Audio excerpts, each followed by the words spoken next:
नमस्कार दर्शक बंधु आपण को आम चैनल को स्वागत।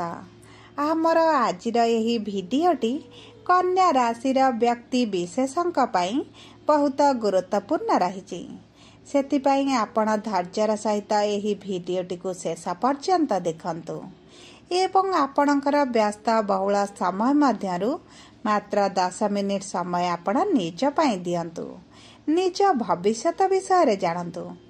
देखंतु एही वीडियो रे आपण सेही 6टी भविष्यतवाणी विषय जानिबे जहा एही 2025 ओडिया नववर्ष परे आपणक जीवन रे ग्रह मानक गोचर अनुसार निश्चित भावरे घटिबाकु जाउची एवं आपण लेखि रखंतु यह संपूर्ण सत्य अटे एवं आपणक जीवन रे 2025 रे एही सब तारीख गुड़िकरे गुरुत्वपूर्ण घटना मान निश्चित घटिब जहा आपणकर भाग्य भविष्यत को परिवर्तन करिब।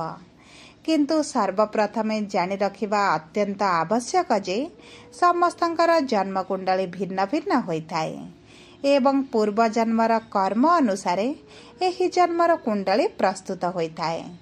सेतिपई आपणक कुंडली अनुसार आपणक जीवन रे जहा सब घटिबार थिबो ताहा निश्चित घटिब। किंतु धर्मशास्त्र एवं ज्योतिष शास्त्र साहाय्य रे आपणकर भविष्यत रे हेबाकु थिबा घटना मान विषय रे आपण आगुआ जानि परिबे एवं प्रतिकार मध्य करी आपण बड़ घटना को छोट करि परिबे। ता सहित देखंतु ग्रह मानकर गोचर जहा समस्त ब्रह्मांडर गोचर करूछंती से माने आम समस्तक जीवन रे बड़ प्रभाव पकाई थांती। किंतु ग्रह मानकर गोचर राशि परिवर्तन आपण को किछिटा शुभाशुभ फल प्रदान करिबा पई प्रतिज्ञाबद्ध होइथांती एवं आउ किछि ग्रह मानकर गोचर आपण माननको अशुभ फल प्रदान करिथांती। सेतिपाई यही 2025 ओडिया नववर्ष परे आपण देखिबे आपणक जीवन रे बड़ परिवर्तन आसीबो। किंतु परिवर्तन खराब ना भल रहिबो ताहा जानिबा पई आपण भिडियोटी को शेष पर्यंत देखंतु। शेष पर्यंत देखिले आपण निश्चित भावरे जानि परिबे जे कोन रहिछि एही 6टी भविष्यतवाणी जहा आपणक जीवन रे एही 2025 ओडिया नववर्ष परे घटिबाकु जाउछि। किंतु भिडियोटी आरंभ करिबा पूर्वरु जदि आपणकर कन्या राशि होइथाए एवं आपण भी ईश्वर को आंतरिक भक्ति एवं विश्वास करंती तेबे भिडियोटी को लाइक करंतु एवं कमेंट बॉक्स रे जय जगन्नाथ जय मां लक्ष्मी अवश्य लिखि दियंतु। ता सहित आपणक मन रे जहा भी प्रश्न रहिछि जहा भी द्वंद्व रहिछि आपण कमेंट बॉक्स रे पचारि पारंती। आमे आपणक प्रश्नर उत्तर देबा पई यथा संभव प्रयास करिबु। विलंब हेले मध्य आपणक प्रश्नर आमे निश्चित उत्तर देबु। एबे आसंतु भिडियोटी को आगो को बढ़ाइबा एवं एही 6टी भविष्यतवाणी विषय जानिबा जहा आपणक 2025 ओडिया नववर्ष परे निश्चित घटिबा को जाउछि। किंतु आपणकर ध्यान देई बुझिबार अछि जे केउ क्षेत्र रे एही परिवर्तन गुडिक घटिबो। आपणकर शिक्षा रे ना क्यारियर रे ना प्रेम संपर्क रे ना वैवाहिक संपर्क रे ना आपणकर स्वास्थ्य रे। सेतिपई आपण टिके ध्यान देई देखंतु एवं बुझंतु। ता सहित देखंतु दर्शक बंधु आमर एही कार्यक्रमटी आपणकर जन्म राशि बा चंद्र राशि उपरे आधारित होईछि। जदि आपण आपणकर जन्म राशि कोन जानि नाहंती एवं नाम राशि रे समस्त कार्य करूछंती तेबे आपण कमेंट बॉक्स रे निजर जन्म तारीख जन्म समय एवं जन्म स्थान लिखि जणांतु। आमे आपणकर जन्म राशि लग्न नक्षत्र जणाई देबु जहा आपणक पई बहुत सठिक एवं निर्भुल रहिबो एवं आपण एहाको व्यवहार करी भविष्यत रे जेकोनसी शुभ कार्य बा मांगलिक कार्य करि परिबे। देखंतु आपणकर प्रथम गृह रे केतु सप्तम गृह रे राहु शुक्र शनि बुध अष्टम गृह रे सूर्य नवम गृह रे गुरु एवं एकादश गृह रे मंगल विराजमान करिछंती। तेबे सर्वप्रथम भविष्यतवाणी आपणक राशि स्वामी बुध ग्रह ठारू आरंभ करिबा देखंतु बुध आपणकर सप्तम गृह विराजमान करिछंती एवं एही सप्तम गृह आपणकर विराजमान करी प्रथम गृह को दृष्टि देबे जहा फल आपण जदि किछि शिक्षा संबंधित निष्पत्ति नेबाकु चाहुछंती एही समय मध्यरे नेले आपणक पई बहुत भल रहइबा। जदि आपण किछि कोर्स करिबा पई चाहुछंती फॉर्म फिलअप करिबाकु चाहुछंती जदि आपण किछि एडमिशन विषय रे चिंता करूछंती किंबा उच्च शिक्षा पई विदेश जेबाकु चिंता करूछंती तेबे एही समयटी आपणक पई बहुत भल रहिछि। एही समय मध्यरे कले आपणको बहुत अधिक शुभ फल मिलिबा।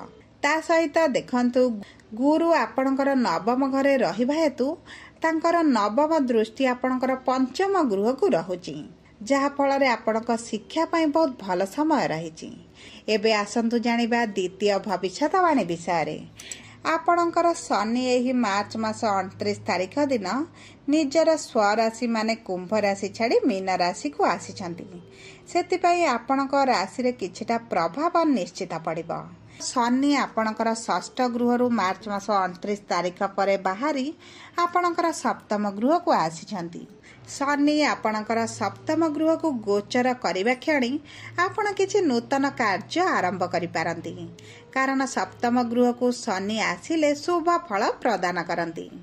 एवं देखंतु बहुत कन्या राशि व्यक्ति मानकर जदि विवाह पई योजना चलीथिला तेबे विवाह हेबार मध्य बहुत अधिक संभावना रहिछि किंतु शनि मार्च मास 29 तारिख पर आपणकर सप्तम गृह को आसीबा माने आपणकर प्रथम गृह को दृष्टि देउछंती जहा फल रे आपणकर टिके जिद्दी स्वभाव बढ़ी पारे एवं ता सहित जो माने विवाहित अछंती तांका संपर्क रे किछिटा झगड़ा मनमालिन मतांतर मध्य देखा देई पारे।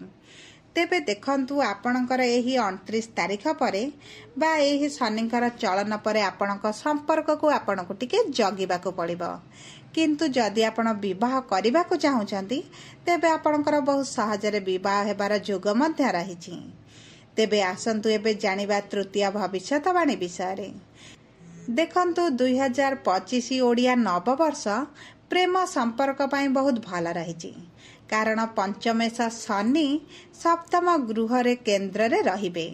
त्रिकोणर स्वामी आपणक राशि केंद्र रे रहिबे माने आपणक प्रेम संपर्क रे शुभ प्रभाव पकाइबे किंतु देखंतु मे मास 18 तारिख परे आपणक संपर्क रे भल समय आसीबो किंतु ता पूर्वरु आपणकर आसीबो नाही कारण मार्च मास 29 तारिख ठारू मे मास 18 तारिख पर्यंत राहु एवं शनि आपणकर गोटिए गृह रे रहिबे जहा फल रे आपणक संपर्क रे मतभेद मनांतर मनमालिन भरी परिस्थिति सृष्टि करिवे। जदि एबे भी आपणक संपर्क रे किछि ठीक ठाक परिस्थिति नाही तेबे मे मास 18 तारिख परे भल समय आसीबो आपणक संपर्क रे बुझामणा मध्य बढ़ी जिवो एवं जहा आपणक प्रेम संपर्क पई बहुत भल रहिबा। एबे आसंतु जानिबा चतुर्थ भविष्यवाणी विषय रे। देखंतु देवगुरु बृहस्पति आपणकर वर्षर आरंभ रे आपणकर नवम घरे विराजमान अछंती किंतु एही मे मास 15 तारिख परे आपणकर नवम गृह त्याग करी दशम गृह रे प्रवेश करिवे माने आपणक कर्मर गृह रे विराजमान हेबे तेणु करी मे मास 15 तारिख परे चाकरी मिलिबार संभावना बहुत अधिक रहिछि। एहा सहित गुरु जेतेबेले आपणकर दशम गृह को आसीबे आपणकर कम्युनिकेशन बढ़ी जिवो आपणकर डॉक्यूमेंटेशन हो आर्थिक स्थिति को मध्य बहुत अधिक प्रभावित करिवे एवं शुभ फल प्रदान करिवे आपणकर ज्ञान रे वृद्धि करिवे आपणक कार्य शैली रे वृद्धि करिवे जहा आपणक पई बहुत भल रहिबो।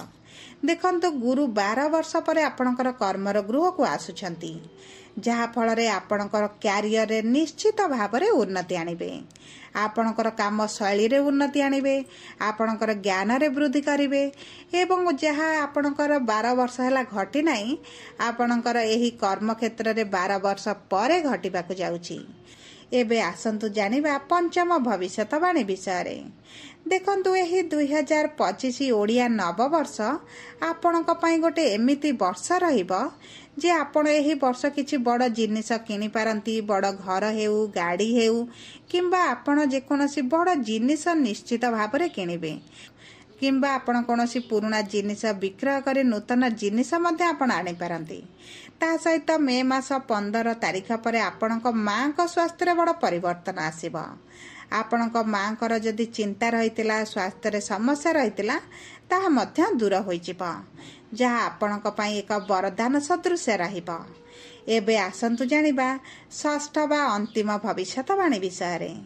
देखंतु राहु आपणकर सप्तम गृह रे वर्षर आरंभरू रहिछंती, किंतु एही मे मास 18 तारिख परे आपणकर षष्ठ गृह को गोचर करिवे एवं एहा एक बड़ गोचर हेबाकु जाउची।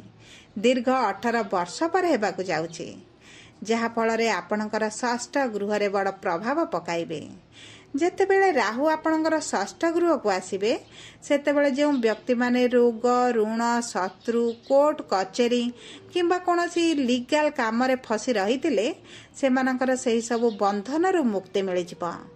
तेणु करी समस्त कन्या राशि व्यक्ति विशेष माने एही मे मास 18 तारिख पर रोग ऋण एवं शत्रु को दमन करने आरंभ करिवे। ता सहित मे मास 18 तारिख पर आपण जो प्रतियोगिता रे भाग नेबे आपण को सफलता निश्चित मिलिबो। आपण लेखि रखंतु एहा आपणक सहित निश्चित भाव रे घटिबाकु जाउछि। तेबे आसंतु एबे जानिबा किछि सहज एवं सरल प्रतिकार विषय रे, जहा आपणकर अशुभत्व को दूर करी शुभ शुभ फल प्रदान करिबो।